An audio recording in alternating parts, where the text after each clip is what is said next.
nacional ser executado. A gente chora.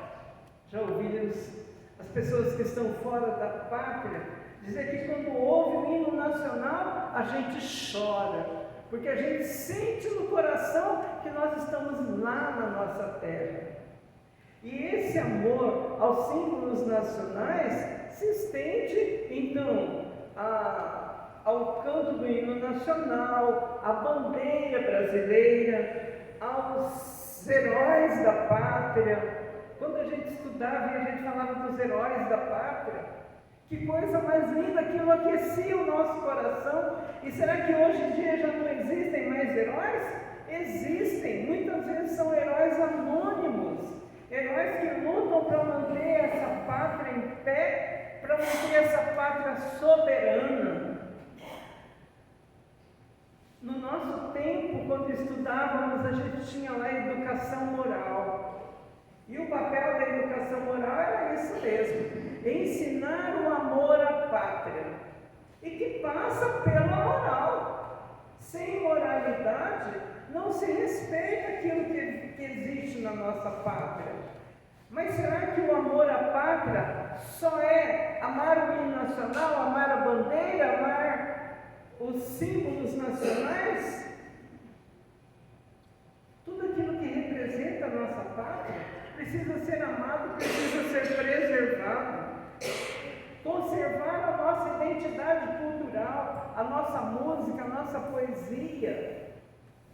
Eu sei que muitos de vocês, eu vejo nas postagens, quando postam aquele lugarzinho lá no meio do mato, aquela casinha, aqueles animais por ali, sentem o coração preenchido, porque isso é também identidade cultural. O nosso país é um país onde o rural tem muito valor. Aquele ranchinho lá no meio do mato, aquilo é muito importante porque lembra aquilo que os nossos avós viveram e que trouxeram para nós, e que muitas vezes hoje as nossas crianças nem sabem, nem conhecem. Uma criança muitas vezes não conhece uma batata. Ela pensa que a batata é só aquele palito que compra pronto e frito. Por quê? Porque não está sendo formada e preparada para conhecer realmente a essência das coisas, como é que elas existem. Nós estamos na Semana da Pátria e nós estamos nos aproximando também quando nós vamos escolher alguns dirigentes nossos. Agora é vez de prefeito, vereadores. Então entre também no patriotismo, saber escolher, saber avaliar quem é que nós vamos colocar nessa posição de conduzir, de dar rumo à nossa pátria, de fazer com que os valores sejam respeitados, de fazer com que aquilo que nós cremos e que nós sabemos é bom para a nossa família, é bom para a nossa convivência, seja mantido. Então vamos colocar lá pessoas que nós conhecemos, mas não precisamos conhecer pessoalmente, mas podemos analisar o seu currículo, ver o que ela acredita, o que ela defende. Por exemplo, não podemos escolher alguém que defende o aborto, alguém que defende a eutanásia, alguém que defende a liberação das drogas. Isso aí não vai ser bom para a nossa pátria. Então nós não vamos escolher, nós não vamos votar, nós não vamos eleger. O reconhecimento de bons exemplos que serviram o nosso país é fundamental. Ensinar aos jovens e às crianças a preservar, por exemplo, os monumentos.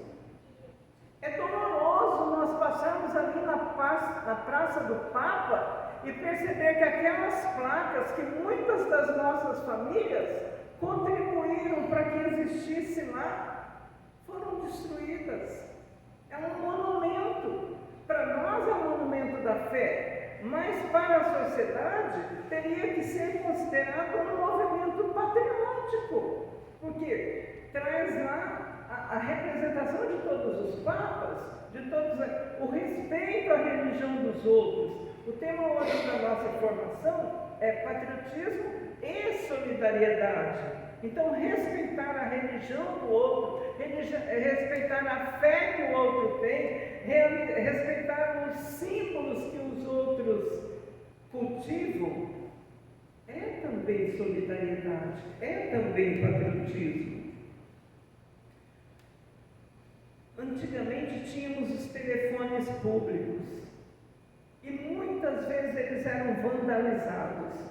Hoje ainda nós temos alguns, mas que a maioria não funciona. Por que não funciona? Porque não respeitam. Isso é falta de patriotismo.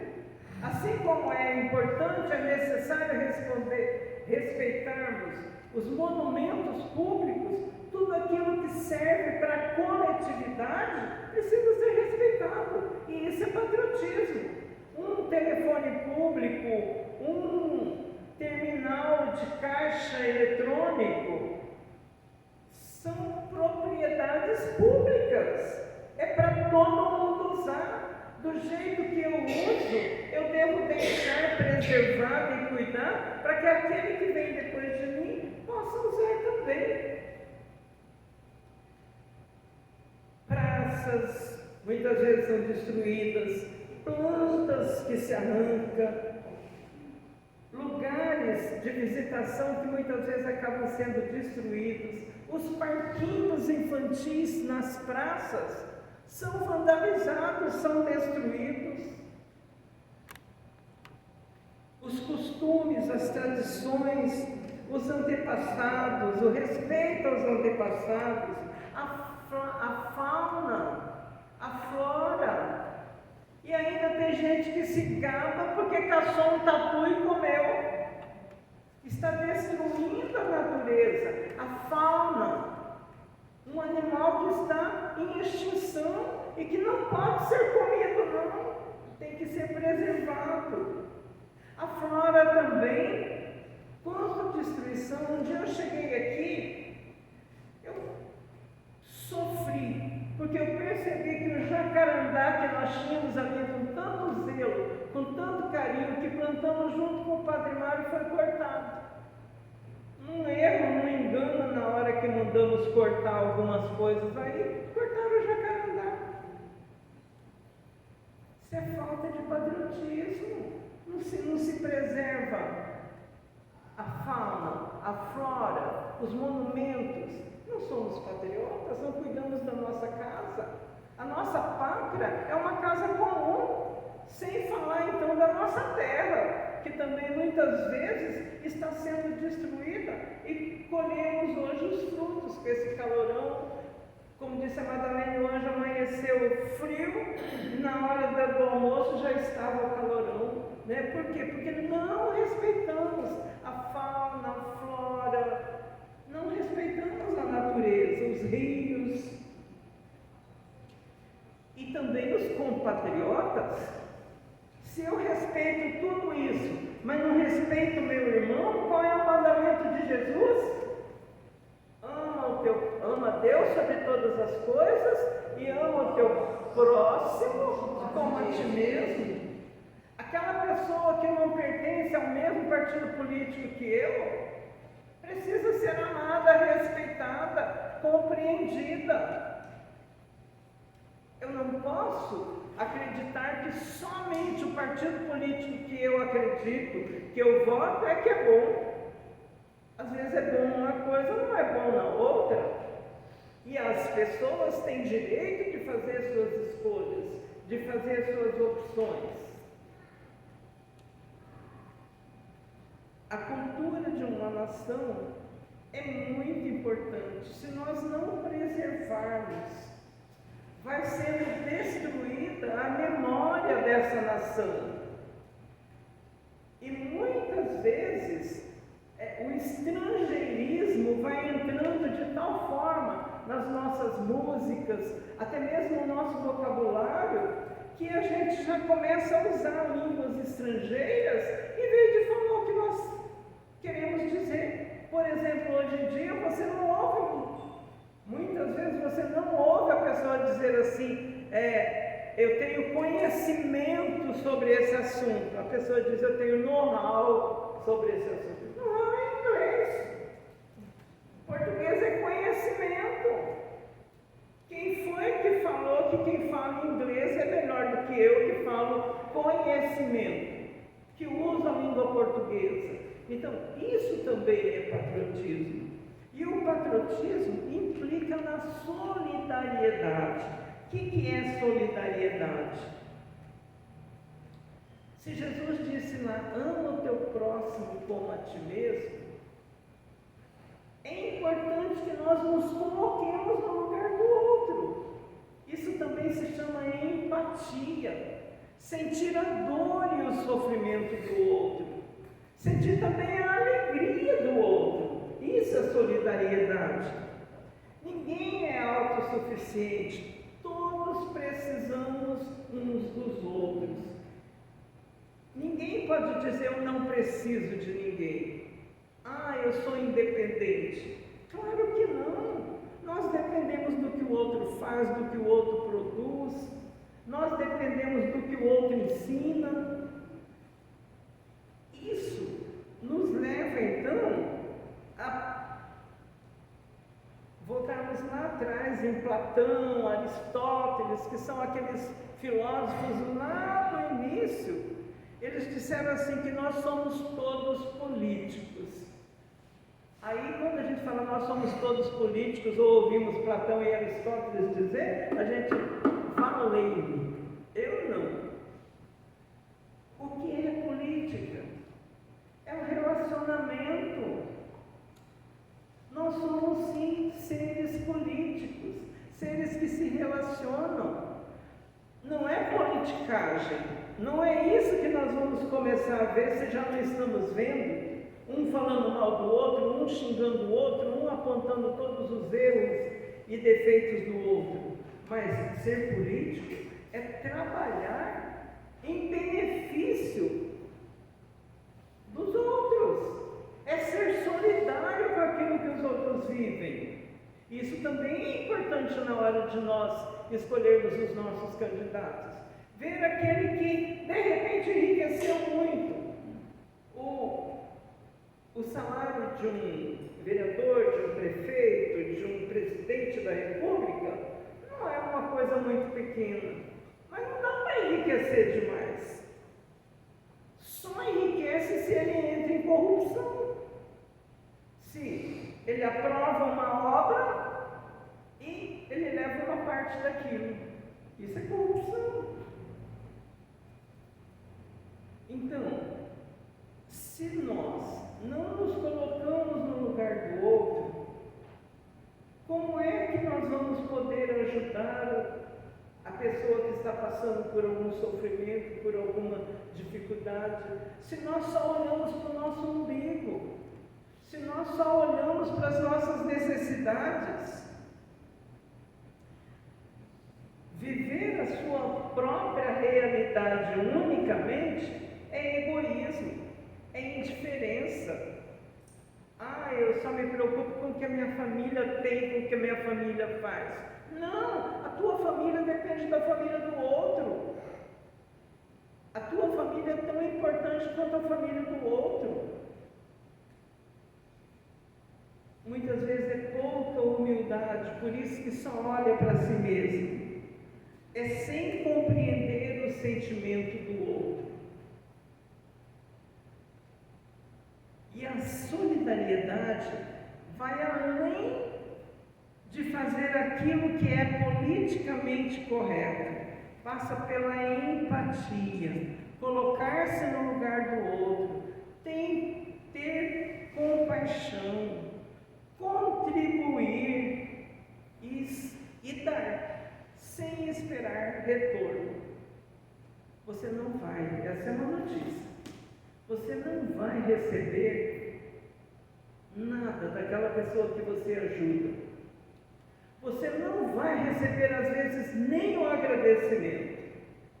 É uma realidade. Quem já não viveu isso? Pessoas que você ajuda, que você acompanha, que você nutre e que muitas vezes não te diz nem muito obrigado.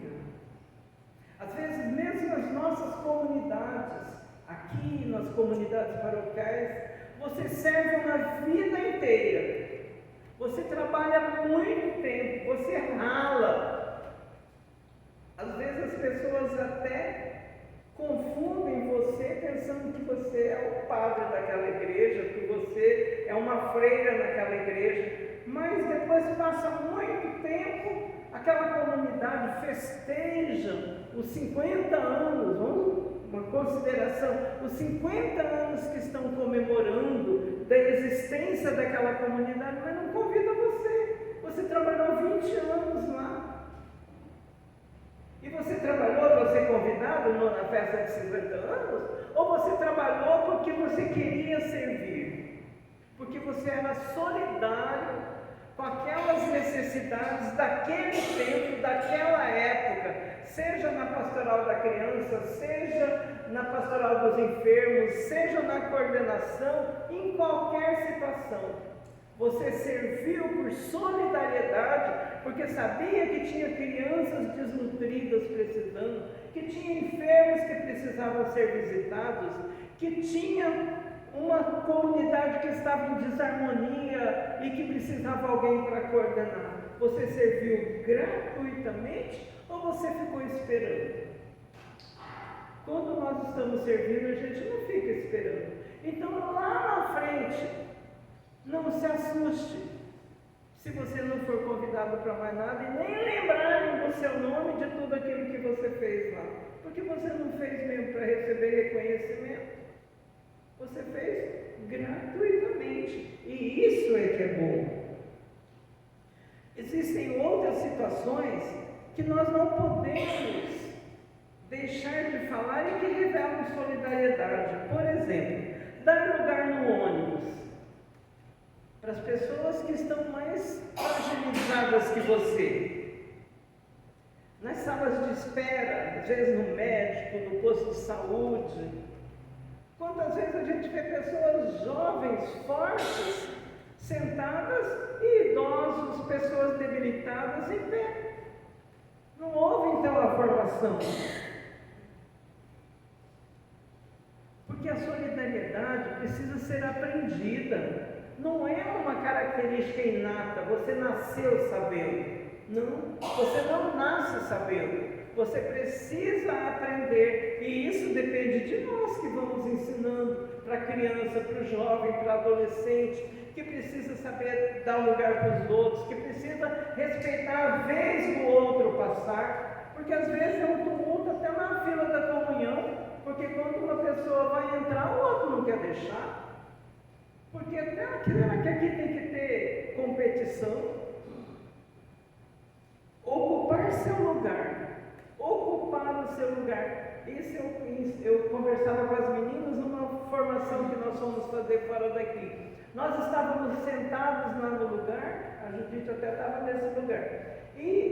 Mas não foi ela que fez. Lá na frente, a primeira fileira estava toda ocupada com bolsas. Ninguém podia sentar na primeira fileira, porque encheram de bolsas. Então, ocupa o seu lugar. Bolsa a gente põe no chão, bolsa a gente pendura no banco. A gente não coloca a bolsa no banco, porque bolsa não senta. Então, são coisas que muitas vezes nunca ninguém falou para nós.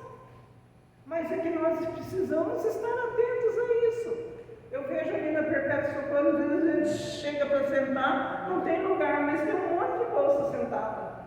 Aí a gente não pode sentar. Então, nós não vamos mais fazer isso, de colocar a bolsa sentada em lugares, atrapalhando o lugar de outras pessoas.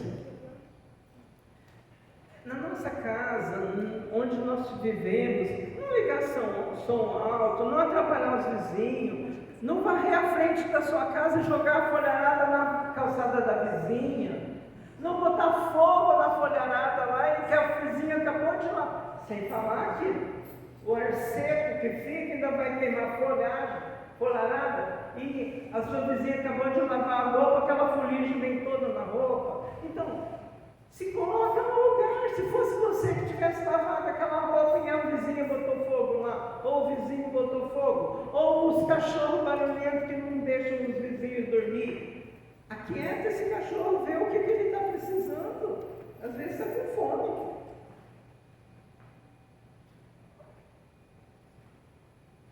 se mora em apartamento, então pior, gente, porque em cima de nós tem uns vizinhos que a gente até não conhece, que apartamento já não conhece todo mundo, que bate as coisas no chão, que parece que bate bola, que corre para lá e para cá, é um pampeiro, né? Então é falta de respeito. Até na nossa roupa nós podemos mostrar a solidariedade. Por exemplo, se você vai a um casamento, você tem que ser solidário com os noivos. Você não vai lá de calça jeans e camiseta. Põe a melhor roupa que você tem para valorizar aquele momento. Ah, tia, você está dizendo que nós temos que ser vaidosos? Não temos que ser vaidosos, mas nós temos que ser caprichosos. Né? Se arruma bem. Para cada momento tem um jeito de se arrumar. Agora, por exemplo, se você vai num velório, não vai pôr uma roupa estampada, não vai pôr uma roupa colorida. Velório a gente vai de preto, se não de preto, pelo menos preto e branco. Não se usa um vestido colorido, uma camisa xadrez berrante para ir no velório. Mas por que isso? Luto eu guardo no coração, tia. Por que você fala isso? Sim, luto a gente guarda no coração. Mas o nosso jeito de nos apresentarmos fala por nós. Se você chega no velório de alguém e você já chega com uma roupa branca e preta, ou preta de uma vez, os parentes vão se sentir confortados, consolados. Olha, a Adriana está sofrendo comigo, ela está toda de preto. Hoje ela está mesmo. Mas nós estamos de luto, nós acabamos de perder o nosso bispo. Então nós estamos de luto mesmo. Ah, não é na roupa que eu mostro o meu luto. Sim, mas também mostramos luto no jeito com que nós nos apresentamos, seja lá no casamento, nos vestindo bem, naquele aniversário, naquele casamento, ou seja lá no velório. Então, para cada lugar, um jeito. Eu tenho conversado com os vocacionados sobre isso, né? A distinção que o cristão tem que ter. O cristão tem que ser aquele que ele se veste, e quem ele encontra com alguém, e a gente já sabe, essa pessoa é uma pessoa de fé. Porque olha como essa pessoa se veste. Se vai na igreja, não é hora também, vai comungar de estar lá com as costas de fora, como as meninas me falavam hoje de alguém. Vai lá com as costas de fora, com pouca roupa, com barriga de fora, com nem shortinho. O Padre Mário ainda ia mais longe, ele falava, dona, agora estão usando um tal de pescador, né? Ele não gostava daquela calça que fica aqui no meio da perna. Ou bota a calça comprida de uma vez, ou põe uma saia, né? A tal de pescador, o Padre Mário não gostava. Não é roupa para se vir participar de uma adoração, de uma celebração eucarística. São atos de solidariedade, além de doar os bens, aquilo que as pessoas precisam, mas não é aquilo que está te sobrando, é dividir aquilo que você tem. Não é aquilo que não presta mais que você vai dar para os outros. Você sabe lá, queimou uma casa, vai lá no seu guarda-roupa e faz um limpa. Tem muita coisa lá que você nem usa, mas você fica guardando. Cadê a solidariedade com aquela pessoa que está sem nenhuma roupa para vestir? Isso com alimentos, com roupa. Outro gesto de solidariedade, ouvir as pessoas com atenção. A pessoa está te falando alguma coisa, olha para ela, presta atenção. É claro que há situações que às vezes você precisa cortar, porque tem que dar um lugar para outra pessoa falar também. Porque às vezes a carência é tão grande que a pessoa quer ocupar todo o tempo só para ela. Então aí, nós também precisamos ter discernimento. Gente, só eu que vou falar, não tem outra pessoa para falar também? Então vamos esperar que a outra pessoa também fale, né? Mas nós sabermos ouvir é um gesto de solidariedade. Doar sangue. Cada vez que você doa o sangue, nós não podemos mais doar sangue, né? Mas os mais jovens podem. Cada vez que você doa sangue, você pode salvar 4 vidas. Olha como é importante. E agora há uma campanha aí que está faltando, que está fazendo falta, que estão precisando de sangue. Fazer parte de um projeto social voluntariamente, não é só com pagamento não. A maioria de vocês aqui já fazem parte, já ajudam esse projeto social. Aqui é uma igreja, mas é também um projeto social. E nós agradecemos muito a sua contribuição, a sua doação. Ensinar o que sabe é um gesto de solidariedade. E eu quero, assim, de público, agradecer a dona Marilene, que nunca escondeu aquilo que ela sabe. Tudo que ela sabe, ela ensina. Seja na cozinha, seja no bordado, seja na costura, seja nos conselhos, né? Ela está sempre disponível para ensinar. E vocês já viram pessoas que falam assim: ah, não, essa receita da minha avó, não passo para ninguém. Você também vai morrer, e a receita da sua avó vai morrer junto com você. Que besteira é essa de não querer ensinar aquilo que sabe? Se você compra uma roupa, você tem a obrigação de ir lá no seu guarda-roupa, tirar uma daquelas roupas e já doar. Para que ficar acumulando? Sapato, tudo aquilo que a gente comprou mais, já tira uma e doa também. Isso é ser solidário. E cada um de nós pode pensar: no que é que eu posso melhorar para ser mais patriota, para ser mais solidário? E patriota não é só para bolsonarista não, viu? Patriota é para todos nós que temos uma pátria, que amamos a nossa pátria. Seja lá do partido político que for, nós somos chamados patriotas, porque nós amamos e respeitamos a nossa pátria.